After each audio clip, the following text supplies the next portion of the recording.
أعوذ بالله من الشيطان الرجيم. بسم الله الرحمن الرحيم. من جاء بالحسنة فله عشر أمثالها ومن جاء بالسيئة فلا يجزى إلا مثلها وهم لا يظلمون. جو نیکی لے کر آئے گا اس کے لیے 10 گنا بدلہ ہے، اور جو بدی لے کر آئے گا اس کو اسی کے بقدر بدلہ دیا جائے گا، اور لوگوں کے ساتھ ناانصافی نہیں کی جائے گی. یہ سورہ انعام کی 160 نمبر کی آیت ہے. اس میں رب کریم کی فیاضی کا تذکرہ ہے کہ وہ کس طریقے سے اپنے بندوں کا نیک اعمال کے قدردان ہیں. ایک حدیث جو صحیح بخاری اور صحیح مسلم، نسائی اور مسند احمد اور دیگر حدیث کی کتابوں میں ہیں، اس میں جو ہے فرمایا گیا کہ رسول اللہ صلی اللہ علیہ وسلم نے فرمایا کہ بندہ جب نیکی کرنے کا صرف ارادہ کر لیتا ہے تو اس کے نامہ اعمال میں ایک نیکی لکھ دی جاتی ہے صرف ارادہ کرنے پر، اور اگر وہ نیکی کو کر گزرتا ہے تو پھر اس کو 10 گنا کر دیا جاتا ہے، 10 نیکیوں کا ثواب اس کے نامہ اعمال میں لکھ دیا جاتا ہے. اور اگر کوئی بندہ گناہ کرنے کا ارادہ کرے لیکن کرے نہیں تو اس کے نامہ اعمال میں بھی ایک نیکی لکھ دی جاتی ہے. گناہ کرنے کا ارادہ کیا تھا لیکن گناہ نہیں کیا، ابھی اس کو روب عمل نہیں لایا، تو اس کے واسطے بھی اس کے نامہ اعمال میں ایک نیکی لکھ دی جاتی ہے. اور اگر وہ گناہ کو کر گزرے تو پھر ایک گناہ، صرف ایک گناہ اس کے نامہ اعمال میں لکھا جاتا ہے، اور وہ بھی کوئی نہ کوئی صورت مٹانے کی رہتی ہے اس کے ساتھ لگی ہوئی. اس میں رب کریم کی فیاضی کا تذکرہ ہے کہ کس طریقے سے ہمارے رب ہمارے ساتھ جو ہے بہترین معاملہ کرنا چاہتے ہیں.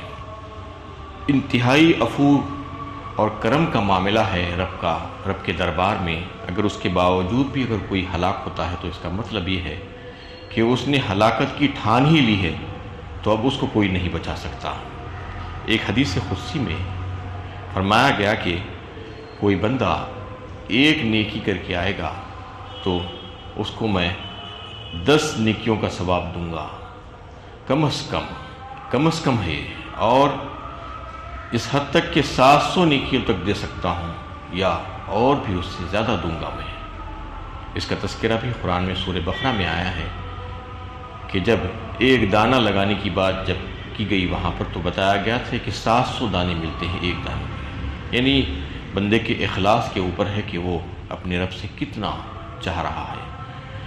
یعنی کم از کم 10 دیے جائیں گے یا 700 کی حد تک بڑھا دیے جانے کا تذکرہ قرآن میں آیا ہے، یا اس سے بھی زیادہ اللہ تعالیٰ جو ہے عطا فرمائیں گے اپنے بندوں کو جس قدر چاہیں گے. اور اس کے بالمقابل جو گناہ لے کر آئے گا تو اس کو صرف ایک ہی گناہ لکھا جائے گا، زیادہ نہیں. نیکیوں کو تو بہت زیادہ بڑا چڑھا کر رکھ رہے ہیں، لیکن گناہ کو صرف ایک ہی لکھا جائے گا. اور وہ بھی مختلف صورتیں اللہ تعالیٰ نے اپنے بندوں پر رحم فرمانے کے لیے مقرر کر دی ہے، جس کی وجہ سے اس کے گناہ بھی معاف ہو جائیں گے اگر وہ کوئی نہ کوئی صورت جو ہے اس کے لیے آ جائے تو. اور اس میں فرمایا گیا کہ جو اتنے گناہ کر لے اور اتنے گناہ کرنے کے بعد میرے پاس آئے جتنے کہ اس سے زمین بھر جائے، اس قدر گناہ کر لے کوئی بندہ جس سے زمین بھر جائے، اور پھر جب اس کو یہ احساس پیدا ہو جائے توبہ کا اور مجھ سے مغفرت اور بخشش مانگے، تو پھر میں اس کے طرف اسی طریقے سے متوجہ ہوں گا، اس کو بخش دوں گا، اس کو معاف فرما دوں گا. یہ اللہ کا وعدہ ہے. یعنی اس قدر گناہ کر لیا ہے کہ اب یہ سمجھنے لگتا ہے کہ اب مجھے معافی نہیں ملے گی. اللہ تعالیٰ فرما رہے ہیں کہ میں اس کو بھی معاف کر دوں گا. کوئی اگر میری طرف میرے ایک بالش قریب ہوتا ہے تو میں اس کے ایک ہاتھ جو ہے اس کے قریب ہو جاتا ہوں، اور اگر کوئی مجھ سے جھپٹ کر ملتا ہے تو میں اس کی طرف دوڑ کر آتا ہوں. یہ اللہ کا وعدہ ہے. یعنی کوئی تھوڑی سی کوشش کرے اگر رب کریم کے پاس جانے کی، اس سے معافی مانگنے کی، اس سے نیکیاں پانے کی، تو پھر رب کریم کا وعدہ ہے کہ میں اس کو بہت کچھ دوں گا۔ قل عبادی الذین اسرفوا علی انفسہم لا تقنطوا من رحمت اللہ ان اللہ یغفر الذنوب جمیعا، فرمایا سورہ زمر 24ویں پارے میں، کہہ دیجئے اے نبی صلی اللہ علیہ وسلم میرے بندوں سے کہ وہ مایوس نہ ہو گناہ کے بعد۔ قل یا عبادی الذین اسرفوا علی انفسہم، جنہوں نے اپنے نفسوں پر ظلم کر لیا ہے۔ اسرفو کا مطلب یہاں سے مراد یعنی گناہ کی کثرت، یعنی اتنے گناہ کر لیے کہ اب امید باقی نہیں بچی، اور اب یہ شک پیدا ہو گیا تھا کہ اب مجھے کون معاف کرے گا، اتنے گناہ مجھ سے ہو گئے ہیں۔ تو اس کے بعد بھی اللہ تعالیٰ فرما رہے ہیں لا تقنطوا من رحمت اللہ، اپنے رب کی رحمت سے مایوس مت ہو، نا امید مت ہو۔ ان اللہ یغفر الذنوب جمیعا، فرمایا اور تمہارا رب بے شک جو ہے سارے گناہوں کو معاف کر دے گا۔ ان اللہ یغفر الذنوب جمیعا، بشرطے کہ وہ صدق دلی کے ساتھ سچی توبہ کر لے اپنے رب سے، تو پھر رب معاف کرنے کے لیے تیار ہے۔ جیسا کہ ایک حدیث میں آیا ہے کہ سمندر کے جھاگ کے برابر، سمندر کے پانی کے جھاگ کے برابر بھی اگر کسی کے گناہ ہوں گے، اس قدر گناہ، اتنے گناہ، تو بھی جو ہے اس کو معاف کر دیا جائے گا، بشرطے کہ وہ خلوص نیت کے ساتھ توبۃ نصوحہ کرے، اپنے رب سے مانگے معافی، تو پھر اللہ تعالیٰ اس کو معاف کرنے کے لیے تیار ہے۔ صحیح بخاری میں جو ایک واقعہ بیان کیا جاتا ہے 100 لوگوں کے قاتل کا، کہ جب وہ اللہ تعالیٰ سے رجوع ہوا سچائی کے ساتھ اور معافی مانگتے ہوئے، تو اللہ تعالیٰ نے اس کو معاف کر دیا جس نے 100 قتل کیے تھے۔ اس کے بارے میں صحیح بخاری میں یہ واقعہ درج ہے۔ یہ ساری باتیں بتانے کا مطلب یہ ہے کہ رب کی رحمت بہت وسیع ہے، رب کی رحمت بہت وسیع ہے، وہ فیاض ہے، وہ دینے کے لیے تیار ہے، لیکن اس کا مطلب ہرگز یہ نہیں ہے کہ رب کی رحمت اور مغفرت کی آرزو رکھ کر، صرف امید لگا کر جو ہے گناہ پہ گناہ کیے جائیں، اور اس کے احکامات اور فرائض سے کوتاہی اور لاپرواہی برتی جائے، اور اس کے قانون اور ضابطوں کو پامال کر دیا جائے، پیروں میں ڈال کر کھندلا جائے، یعنی من مانی زندگی گزاری جائے، اور یہ کہتے جائیں کہ رب غفور ہے، رب رحیم ہے۔ نہیں، وہ تو عزیز ذو انتقام بھی ہے، قہار اور جبار بھی ہے اس کی صفتیں۔ تو یہ بات سمجھنا چاہیے۔ نبی عبادی انی انا الغفور الرحیم وان عذابی هو العذاب العلیم، فرمایا سورہ ہجر 14ویں پارے میں، یعنی خبر دے دو میرے بندوں کو کہ میں غفور الرحیم ہوں، میں بڑا ہی بخشنے والا اور رحم کرنے والا ہوں، اس کے ساتھ ساتھ وَأَنَّ عَذَابِي هُوَ الْعَذَابُ الْعَلِيمُ، میرا عذاب بہت سخت ترین ہے، المناک ہے، دردناک عذاب ہے۔ کوئی ایسا نہ سمجھے کہ جو چاہے کرتے جائیں گے، جو گناہ پر جمع رہتا ہے اور اس پہ اصرار کرتے رہتا ہے اور اللہ تعالیٰ سے معافی نہیں مانگتا، توبہ نہیں کرتا، تو پھر اس کو موقع بھی نہیں ملتا۔ وَلَيْسَتِ التَّوْبَةُ لِلَّذِينَ يَعْمَلُونَ السَّيِّئَاتِ حَتَّى إِذَا حَضَرَ أَحَدَهُمُ الْمَوْتُ قَالَ إِنِّي تُبْتُ الْآنَ، فرما دیا گیا سورہ نساء 4 پارے میں۔ اس کی توبہ قبول نہیں جو گناہ پر گناہ کرتے جاتا ہے اور اللہ سے معافی نہیں مانگتا، اس کا دھیان بھی نہیں آتا اس کو، تو اس کا ایک ایسا وقت آ جاتا ہے کہ وہ مرنے کے قریب پہنچ جاتا ہے۔ جب غرغرِ موت لگ جاتا ہے تو پھر اس کے بعد اس کی یعنی توبہ قبول نہیں، اس کا ایمان قبول نہیں۔ اس لیے کہ جب گناہ ہو جائے تو فوراً مالک سے رجوع ہو جانا چاہیے، اپنے رب سے رجوع ہو جانا چاہیے، یہی صحیح طریقہ ہے۔ اس میں بتایا گیا ہے چاہے کتنے گناہ ہو جائیں لیکن مایوس نہیں ہونا، اور فوراً یعنی یہ پختہ عزم و ارادے کے ساتھ کہ آئندہ آپ کبھی نہیں کروں گا، لیکن اس کے باوجود بھی انسان ہے، بشر ہے، اگر غلطی ہو جائے، بھول چوک ہو جائے تو پھر رب معاف کرنے کے لیے تیار ہے۔ لیکن جس وقت توبہ کر رہے ہیں اس وقت یہ خیال ہونا چاہیے، یہ عزم اور ارادہ ہونا چاہیے کہ میں آئندہ جو ہے ایسا کام نہیں کروں گا، یہ گناہ کا کام ہرگز نہیں کروں گا، یہ پختہ ارادے کے ساتھ کرنا چاہیے، تو پھر رب معاف کرنے کے لیے تیار ہے۔ اس میں ایک بڑی خاص اور اہم بات اس آیت میں جو آئی ہے غور کرنے کی کہ من جاء بالحسنہ فرمایا، من عمل بالحسنہ نہیں فرمایا۔ جو نیکی کرے گا، نیکی کا عمل کرے گا تو میں اس کو دوں گا، 10 گنا دوں گا۔ یہ ساری جو فضائل جو بیان کیے ہیں وہ کس کے لیے ہیں؟ من جاء بالحسنہ، جاء کا مطلب لائے گا، جو نیکی لائے گا، جو نیکی کرے گا نہیں۔ نیکی کرنے کا تو کے موقع آتے ہیں انسان کو زندگی میں، بہت سے نیکی کرتا رہتا ہے، لیکن اس کی شرط ہے نیکیوں کو انکیش کرنے کی، تو کب ہوگی؟ موت تک کا اس کو لے کر جانا ہے، جب تک کہ موت نہ آ جائے اس وقت تک وہ نیکیاں پر قائم رہنا، استقامت ہونا، اور جو نیک کام کیے تھے وہ نیک کام قائم رہنا۔ تو کس طریقے سے قائم رہیں گے؟ رب تو ظالم نہیں ہے، ظلم نہیں کرتے، بندہ ہی اپنے اوپر ظلم کرتا ہے۔ اور وہ نیکیوں کو جو کھا جانے والی جو چیزیں ہیں، جو حق کرنے والی جو چیزیں ہیں، تباہ و برباد کرنے والی اور ناکارہ کرنے والی جو چیزیں ہیں، قرآن اور حدیث میں جس کا تذکرہ فرمایا گیا ہے، اس سے اپنے آپ کو بچانا، ورنہ نیکی تو کریں گے لیکن نیکی کرنے کے بعد نیکی رہ نہیں پائے گی۔ اس کی شرط یہی ہے کہ مرتے دم تک وہ نیکی قائم رہنا۔ تو اس میں جو نیکیوں کو حبط کرنے والی، ناکارہ کرنے والی جو چیزیں ہیں جس کا تذکرہ قرآن میں آیا ہے، تو سب سے پہلے تو کفر و شرک۔ اولئک الذین کفروا بآیات ربہم ولقائہ فحبطت اعمالہم فلا نقیم لہم یوم القیامۃ وزنا۔ جو کافر ہیں، جو مشرک ہیں، ان کے لیے تو ترازو ہی نہیں لگا جائے گا، ان کے سارے اچھے اعمال حبط کر لیے جائیں گے، ناکارہ ہو جائیں گے۔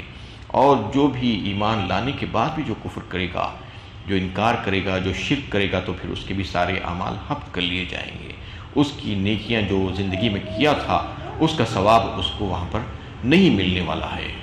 اور سورہ بقرہ میں جو ہے یہ فرمایا گیا، لا تبطلوا صدقاتکم بالمن والعذا کالذی ينفق مالہ رئاء الناس۔ تین باتوں کا تذکرہ کیا ہے کہ اپنے صدقات کو باطل مت کرو، مطلب یہ جو نیکیاں جو تم کرتے ہو راہ اللہ میں، اس کو باطل مت کرو۔ کس طریقے سے؟ اس کا تذکرہ فرمایا گیا کہ احسان جتا کر، ایذا پہنچا کر اور دکھاوا کر کے، یہ چیزوں کا تذکرہ وہاں پر آیا ہے کہ یہ کام ایسے ہیں جن کے کرنے کی وجہ سے تمہاری جو نیکیاں تھیں، جو تم نے نیک کام کیے تھے، وہ ضائع ہو جائیں گے۔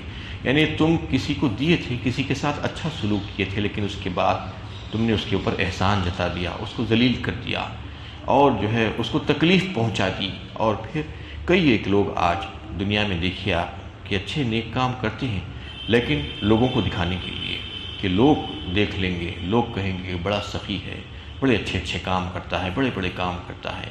عام طور پر یہ ذہن میں انسان کے بیٹھا ہوا تھا، یہ چیز کو نکالنا ہے۔ یہ بہت ہی بری بیماری ہے انسان کے جسم میں، جو ہے دماغ میں جو پلتے رہتی ہے کہ لوگ دیکھ لیں گے، لوگوں کو دکھا دوں گا۔ لوگوں کو دکھانے سے کچھ ہونے والا نہیں ہے، لوگ کچھ نہیں دینے والے ہیں۔ اللہ کو دکھانا ہے، اور اللہ کو دکھانے کے لیے کوئی چیز دکھانے کی ضرورت نہیں ہے۔ جو اخلاص کے ساتھ کر لے گا تو پھر اللہ تعالیٰ تو اس کو دیکھ لیتی ہے، جیسے کر لے، جہاں کر لے اس کو دیکھ لیتے ہیں، اور اس کو کہیں پر اپنا نام فہرست میں لگانے کی ضرورت نہیں پڑے گی، کہیں پر اخبارات میں نام ڈالنے کی ضرورت نہیں پڑے گی، کہیں پر جو ہے اس کی پبلسٹی کرنے کی ضرورت نہیں پڑے گی۔ اللہ تعالیٰ تو جانتے ہیں، سب حال سے واقف ہیں۔ تو اس لیے یہ چیزیں جو ہے انسان کے اعمال کو برباد کر دیتی ہے، اس کے نیک اعمال جو ہے جو کیے تھے وہ خراب ہو جاتے ہیں۔ اسی طریقے سے حدیث میں ایک بات کی طرف اشارہ کیا گیا کہ جو مسجد میں بیٹھ کر دنیا کی باتیں کرتا ہے تو اس کی نیکیوں کو جو ہے اس قدر، یعنی اس طرح سے نیکیاں کھا جاتی ہیں جیسے آگ لکڑی کو کھا جاتی ہے۔ آگ جیسے لکڑی کو کھا جاتی ہے ویسے اس کی نیکیاں کھا جاتی ہے۔ جو دنیا کی باتیں مسجد میں بیٹھ کر کرتا ہے، بڑی عام یعنی چیز ہو گئی ہے یہ کہ مسجد میں بیٹھ کر ادھر ادھر کی باتیں لوگ کرنا شروع کر دیتے ہیں۔ اس سے بہت زیادہ احتیاط کرنا چاہیے۔ اللہ کے نبی صلی اللہ علیہ وسلم نے فرمایا کہ تمہاری نیکیاں غارت ہو جائیں گی اور برباد اور ناکارہ ہو جائیں گی اگر تم دنیا کی باتیں مسجد میں بیٹھ کر کرنے لگو گے۔ تو اس میں جو واضح کیا گیا یہ بات یہی ہے کہ جو بروکن پیکٹ جیسے کہا جاتا ہے، کہ مثال دی جاتی ہے کہ تھیلی میں سوراخ پڑ گیا، تھیلی میں سوراخ پڑ گیا، آپ نے سارا سامان اس میں بھر لیا تھا، اچھا سامان اپنی ضرورت کا، اور جب تھیلی لے کر جا رہے تھے، جب تک کہ گھر پہنچے وہ سوراخ کی وجہ سے پورا سامان اس میں سے نکل گیا، اور جب گھر پہنچے تو کچھ بھی باقی نہیں بچا وہ تھیلی میں۔ تو بالکل یہی حال ہو جائے گا جو اپنی زندگی میں نیک اعمال تو کیے ہیں، بہت نیک اعمال کیے ہیں، ہر انسان کرتا ہے کچھ نہ کچھ عمل، اچھے عمل، لیکن اس میں سوراخ ہونے نہیں دینا، اس کو باطل ہونے نہیں دینا، اس کو ضائع اور ناکارہ نہیں ہونے دینا۔ یہ بتانا چاہ رہے ہیں رب کریم کہ اگر تم جو ہے جو نیک کام کیے ہیں اس کو اپنے مرتے دم تک قائم رکھنے کی کوشش کرو۔ یہ ساری جو اس کے وجوہات ہیں جو باطل کرنے والی، جو اس سے جو ہے اپنے آپ کو بچا کر رکھو، اور اپنے مالک سے مانگتے رہو استقامت کے لیے۔ ہمیشہ یہ دعا کرتے رہنا کہ مجھے نیک کاموں پر استقامت دے، خاتمہ بالخیر کے لیے دعا مانگتے رہنا۔ ایمان بھی جو ہے آخری وقت میں ضائع ہو جانے کا اندیشہ ہوتا ہے، ایمان کے لیے بھی اگر ایمان ضائع ہو گیا تو سب کچھ ضائع ہو گیا، کچھ بھی نہیں بچے گا، ساری زندگی بھر کے اعمال رائے گا چلے جائیں گے۔ اس لیے ہمیشہ نہ صرف اپنے آپ کے لیے دعا کرتے رہنا بلکہ دوسرے بزرگوں سے بھی دعا کراتے رہنا کہ ہمارے لیے خاتمہ بالخیر کے لیے دعا کیجیے، کیونکہ آخرت یعنی ختم ہوتے وقت، موت کے وقت جو ایمان رہے گا وہی معتبر ہوگا، اس سے پہلے جو بھی ایمان رہے گا وہ معتبر نہیں۔ مرتے دم تک رہنا ہے، نیکیوں کا مرتے دم تک رہنا ہے، اس کو قائم رکھنے کی کوشش کرنا اور اللہ تعالیٰ سے دعائیں مانگنا، اور یہ نیکی اور ایمان کی جو قائم رکھنے کا جو معاملہ ہے اس کے سلسلے میں جو ہے اللہ تعالیٰ کے احکامات کی پوری پابندی کرنے کی کوشش کرنا، اس کی فرما برداری میں زندگی گزارنا، سنتوں کا لحاظ کرنا، اس کی اتباع کرتے ہوئے زندگی گزارنا، تو اللہ تعالیٰ خیر فرما دیں گے، اس بندے کی مدد فرما دیں گے، مرتے وقت اس کی نیکیاں بھی ضائع نہیں ہوں گی، اس کا ایمان بھی ضائع نہیں ہوگا۔ اور اگر کوئی ایسا نہیں کرے گا، ہر دھرمی کی زندگی گزارے گا، منمانی زندگی گزارے گا، جو چاہے ویسا کرے گا، فرضوں سے اور واجبات سے جو ہے لاپرواہی برتے گا، سنتوں کی پرواہ نہیں کرے گا، تو پھر اس کے لیے خطرہ ہے کہ وہ مرتے وقت کیسی حالت میں یہاں سے جائے گا، کیا اس کا ایمان بچے گا یا نہیں بچے گا، اس کی نیکیاں بچے گی نہیں بچے گی، پتہ نہیں۔ اس لیے بہت ضروری ہے، لوگ دنیا میں نیکیاں کرتے رہتے ہیں، بہت سی نیکیاں کرتے ہیں لیکن اس کو بچا نہیں پاتے۔